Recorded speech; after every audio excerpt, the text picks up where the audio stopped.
Hi, everybody. I recently wrote a book called The American Conquest of Florida, but I realize in hindsight it could have very easily been called the Jeffersonian Conquest of Florida.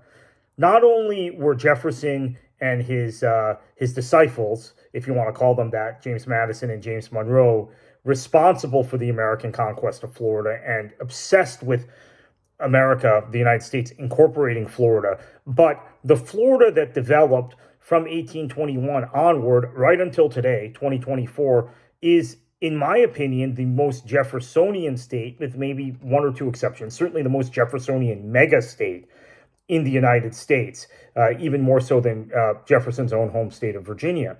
And Jeffersonianism is not just about Jeffersonian democracy as his party, his faction, which became his party, the Republicans, and then kind of called the Democracy in the Jackson years, and eventually became the Democrats, right? The Democratic Party advocated, but also in terms of agrarianism. I think in terms of culture, things like slavery and segregation, and also very notably, and I think maybe most importantly for me, in terms of economics, where I have gradually, and I'm someone who grew up admiring Jefferson, by the way, I've gradually come to the conclusion that in spite of Jefferson's enlightened views on things like religion and on science, Jeffersonianism, particularly from an economic perspective, and slavery, which of course is a component of Jeffersonianism, was not compatible with a free market economy, is not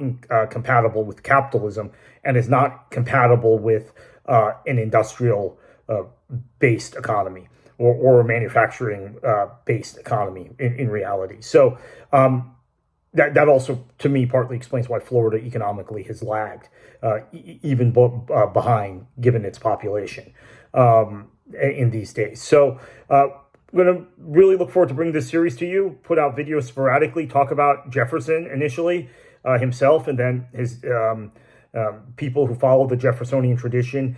And I would say Florida from 1801, from when Jefferson came into the White House and became obsessed with acquiring Florida, first acquiring West Florida and then the rest of Florida, up till today, 2024, is a haven of Jeffersonian thought and Jeffersonian culture and Jeffersonian economic thinking. So with, I think, some brief exceptions, I would say the period from 1970 to 1990 was probably an exception, right? That's kind of an enlightened age in Florida politics, where you might say Florida government and Florida's economy was following more of a Hamiltonian path, if you want to do Hamilton versus Jefferson. But in general, I think Florida has been a very Jeffersonian state. And in writing the book I just wrote, which involved a lot of research on Jefferson and on Madison and Monroe and their interactions with Florida, I came to the realization that a continuum developed from their conquest of Florida, which is what it was. It was an armed conquest of Florida, and that's why Florida has been the state it's been, for better or for worse. And in some cases it's for the better, and in many cases, in my opinion, it's been for the worse. Thank you, and I look forward to bringing this to you.